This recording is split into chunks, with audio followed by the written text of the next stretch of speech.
Hello and welcome to SKP Shots. Dharamshala Test Match. One of the few grounds that everyone must visit. వెళ్ళే అవకాశం రాలేదు. మీరు ఎవరికైనా వచ్చిందంటే కనుక అనుభూతులు తెలియజేయండి. ఎప్పుడో ఒకప్పుడు ఏదో ఒక రూపంలో అవకాశం వస్తుంది నాకు కూడా అని చెప్పేసి కోరుకుంటూ ఈ మ్యాచ్ అనేది 5వ టెస్ట్ మ్యాచ్. ఇండియా 4-1తో సిరీస్ని ఫినిష్ చేద్దాం అనుకుంటుంది. ఇంగ్లాండ్ పట్టుకుపోతే ఇంకొక మ్యాచ్ అన్నా పట్టుకుపోదాం అనే ఆలోచనలో వాళ్ళు ఉన్నారు. సో ఈ మ్యాచ్ సంగతి ఏంటి, ఆ పిచ్ సంగతి ఏంటి, వెదర్ సంగతి ఏంటి, let's get start.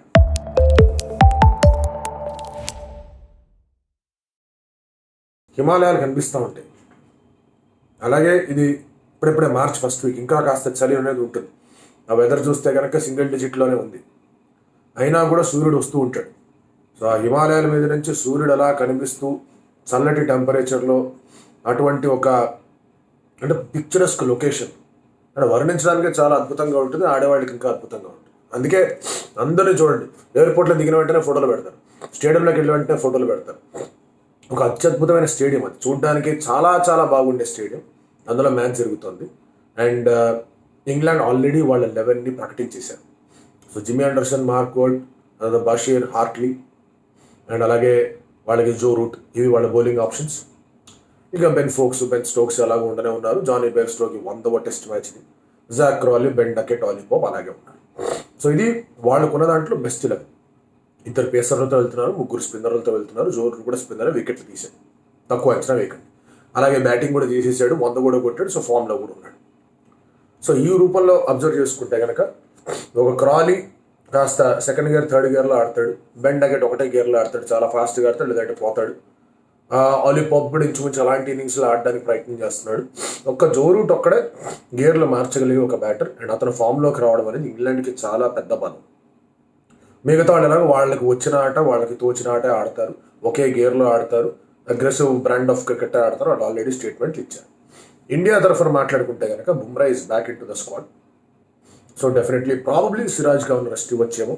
Bumrah and Akash దీప్తో దే మైట్ ట్రై. సిరాజ్ కూడా మరి ఆ వర్క్లోడ్ మేనేజ్మెంట్లో రెస్ట్ ఇవ్వాలని కోరుకోవచ్చు. అండ్ ఆకాష్ దీప్ బాగా బౌలింగ్ కూడా చేశాడు, ఇంకొంచెం పుష్ ఇద్దామనే ఆలోచనలో కూడా ఉంటారు. సో అదొక ఆస్పెక్ట్గా కనిపిస్తోంది. అండ్ 3 స్పిన్నర్తోనే వెళ్తారు, అశ్విన్, జడేజా, కుల్దీప్. లేదు పిచ్ బాగుంది, 3 పేసర్లతో వెళ్దామా అని ఒక రిస్క్ తీసుకుంటే బాగుంటుంది చూడడానికి. బట్ రిస్క్ బలేదు ఎవరు, కుల్దీప్.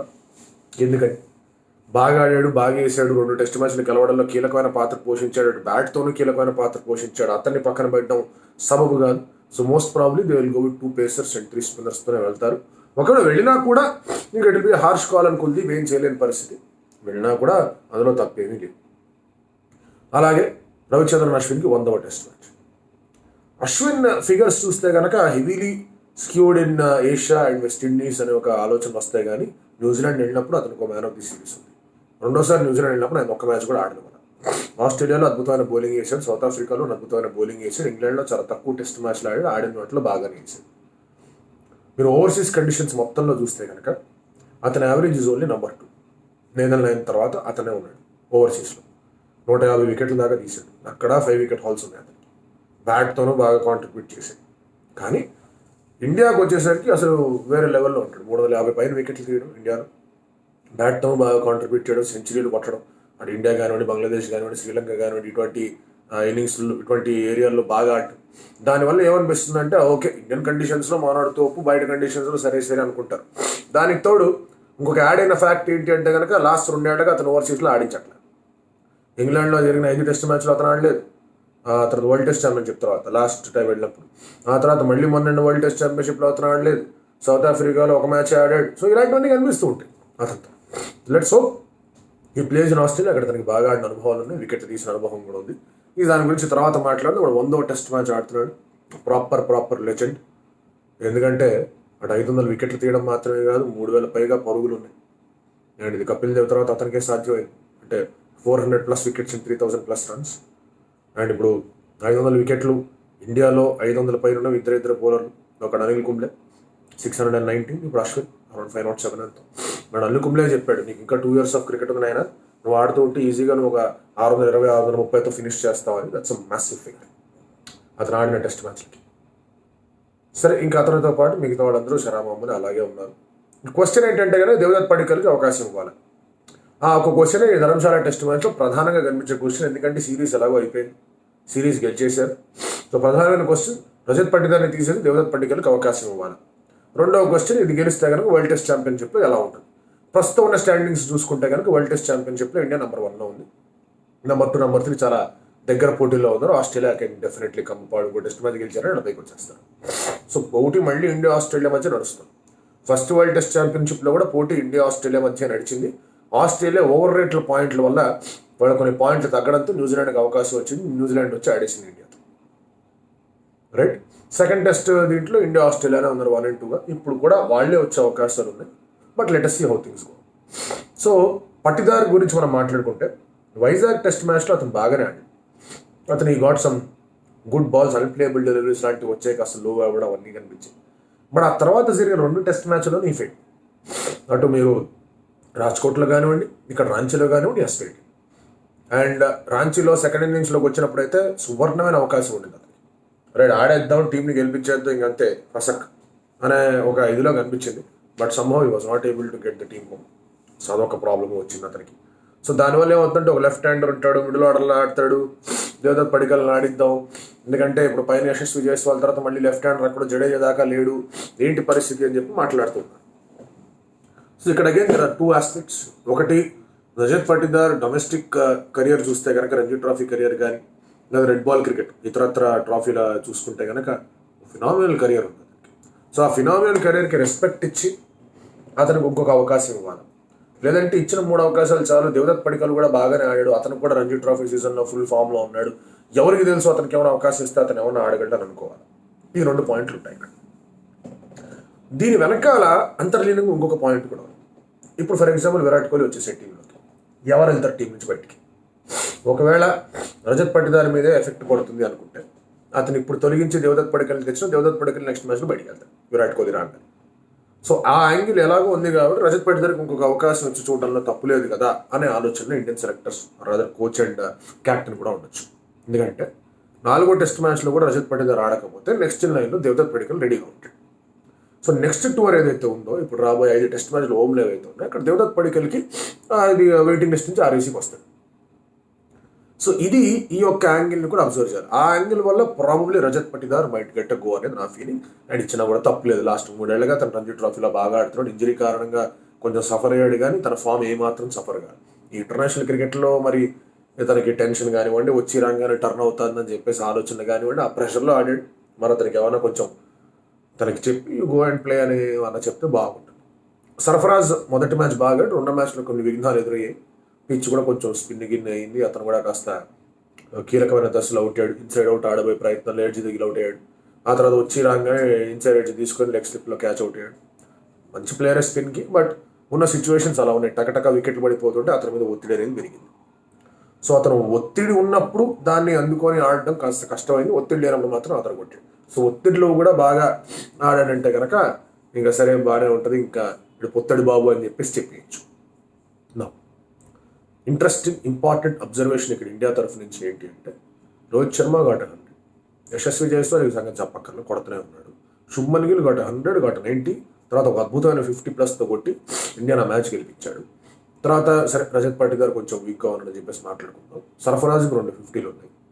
ఓకే, జడేజా ఏం చేశాడు తెలుసు, చూసారు జడేజా ఏం చేశాడు ఆల్రెడీ రాజ్కోట్ టెస్ట్ మ్యాచ్లో. తర్వాత అశ్విన్ కూడా కెన్ బ్యాట్, కొన్ని 2-3 మంచి ఇన్నింగ్లు ఆడాడు.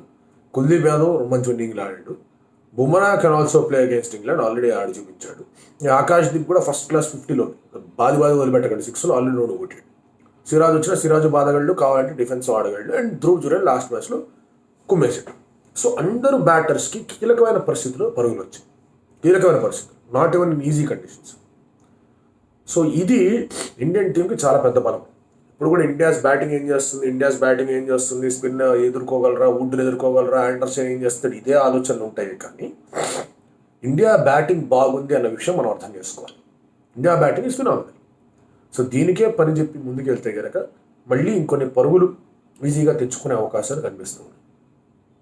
ఒకటి, ఆండర్సన్కి వుడ్కి బాగా కలిసి వచ్చే అంశాలు ఏంటంటే కొంచెం కోల్డ్ కండిషన్స్, కాస్త బ్రీజు, స్వింగ్కి కాస్త హెల్ప్ అవన్నీ లభిస్తాయి. సో ఒకవేళ if England even bowls first, toss గురించి బౌలింగ్ తీసుకుంటారని నేను అనుకోను, కానీ ఒకవేళ తీసుకునే పరిస్థితి వచ్చింది అనుకోండి, అలా బౌలింగే చేయాల్సిన పరిస్థితి వచ్చింది అనుకోండి, they will not mind it. ఇనిషియల్గా స్వింగ్ గింగ్ చెప్పి జైస్వాల్ని రోహిత్ శర్మని కాస్త ఇబ్బంది పెట్టే ప్రయత్నం కూడా చేస్తారు. So that becomes a very good batting. అదే వాళ్ళు బ్యాటింగ్ వచ్చారనుకోండి, India will be tempted to use Bumrah and Akashdeep from both ends. So అది కొంచెం డకెట్కినో క్రాలీకి కాస్త హెల్ప్ కూడా అవ్వచ్చు. సో ఇండియా అక్కడ డైలమాలో ఉంటుంది. అశ్విన్ से स्टार्ट करेंगे या फिर बुमराह आकाशदीप से स्टार्ट करेंगे, ఏంటి పరిస్థితి అని. So initially Rohit Sharma will be tempted, ఒక 6 overs వేసి చూద్దాం, 3 ఓవర్లు, ఆ తర్వాత అశ్విని తీసుకొద్దాం అనే ఆలోచనలో ఉంటారు. బట్ అప్పటికే డ్యామేజ్ జరిగిందంటే ఇమీడియట్గా అశ్విని తీసుకురావాల్సిన అవసరం కనిపిస్తుంది. సో ఇది ఇంగ్లాండ్కి పెద్ద ప్రాబ్లం లేదు టు స్టార్ట్ ఉంది, కానీ ఇండియాకి చిన్న సమస్య అనేది కనిపిస్తుంది. If at all the start bowling, but ఇది సమస్య ఉంది. Ashwin world class bowler, Bumrah వెనక్కి వచ్చాడు.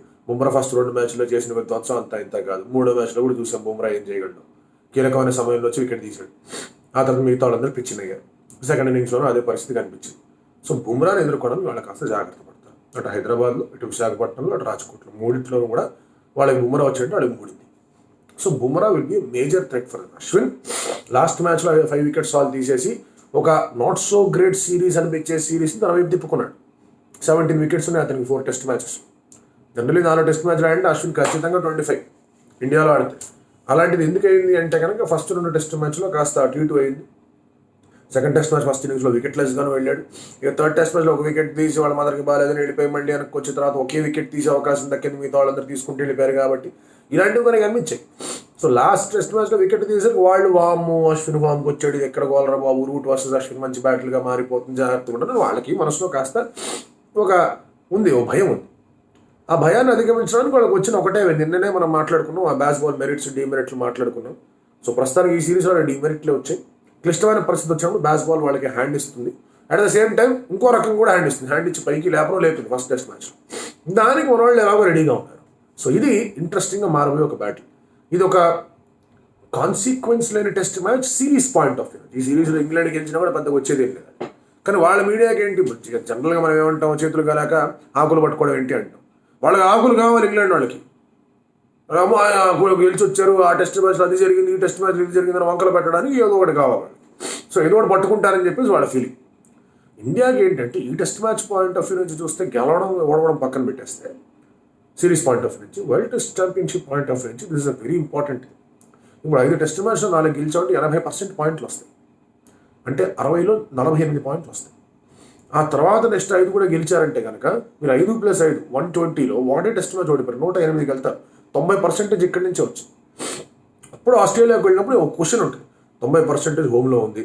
వెస్టిండీస్ నుంచి సరే ఒక టెస్ట్ మ్యాచ్ గెలిచారు, ఒక టెస్ట్ మ్యాచ్ డ్రా చేసుకొని వచ్చారు. సో అక్కడ కూడా మీరు అబ్జర్వ్ చేసుకుంటే కనుక 16/24 దాదాపుగా 70%, దాదాపు 70 కూడా లేదు, దాదాపుగా 70%. ఆ తర్వాత సౌత్ ఆఫ్రికాలో 50% తెచ్చుకొచ్చారు. సో అక్కడ 70, ఇక్కడ 50, ఇక్కడ ఏమో 90 తీసుకొని వెళ్తే ఓవరాల్గా యావరేజ్ ప్రకారంగా India will be on the higher sides of the 70. So ఆ అడ్వాంటేజ్, ఆ క్వశ్చన్ ఉంటుంది. అందుకే ఈ టెస్ట్ మ్యాచ్ గెలవడం చాలా ముఖ్యం ఇండియాకి. ఆ విధంగా ఇండియా, అందుకే ఎక్కడ కూడా బుమ్రా ఇంకా అయిపోయింది కదా సిరీస్ వదిలేద్దాం అనుకోవాలి, తీసుకొచ్చారు బుమ్రా, కుమ్మేద్దాం అని డిసైడ్ అయ్యారు. సో ఇప్పుడు చూడాలి ఎలా ఉండబోతుంది పరిస్థితి, ఏంటి లెక్క, ఏ 11 ఉండబోతుంది. అండ్ ఇది లాస్ట్ అవకాశం ఫర్ పర్టికులర్ మోస్ట్లీ ఉంటాడు టీంలో. అలాగే మంచి అవకాశం ఫర్ సర్ఫరాజ్. ఎందుకంటే ఇప్పుడు సర్ఫరాజ్ కుదురుకున్నాడు అంటే కనుక ఇక్కడ ఇంకొక ఛాలెంజ్ కూడా ఉంది. Dhruv Jurel can bat as a pure batter, test match temperament కూడా. సో ఒకవేళ సర్ఫరాజ్ ఇక్కడ బాగా ఆడలేదంటే కనుక ధ్రువ్ జురేల్కి కాస్త ఎక్కువ ఉండే అవకాశం ఉంటుంది. ఇక్కడ 3 ఇన్నింగ్లు తన బాగా ఆడాడు జురేల్, సర్ఫరాజ్ 2 ఆడాడు. జురేల్ చెప్పాలంటే ఆ ముందు టెస్ట్ మ్యాచ్లో కూడా ఒక ఇన్నింగ్ బాగా ఆడాడు కాబట్టి లెక్క పెట్టుకోవచ్చు 3 innings. సో అలా ఒక యాంగిల్ అనేది కనిపిస్తూ ఉంటుంది. Let us see. But young brigade అనేది ఉంది, ఫస్ట్ క్లాస్ క్రికెట్ ఆడి దాని మీద చాలా కష్టపడి కొంతవరకు ఫ్రాంచైజీలు కూడా కాస్త కాంట్రిబ్యూట్ చేశారు. వాళ్ళు ఆడడానికి సిద్ధంగా ఉన్నారు. జైస్వాల్ కానీ, జురేల్ కానీ, సర్ఫరాజ్ కానీ, ఆడితే ఆకాశ్ దీప్ కానీ, వీళ్ళందరూ రెడీగా ఉన్నారు. Let's for a cracker.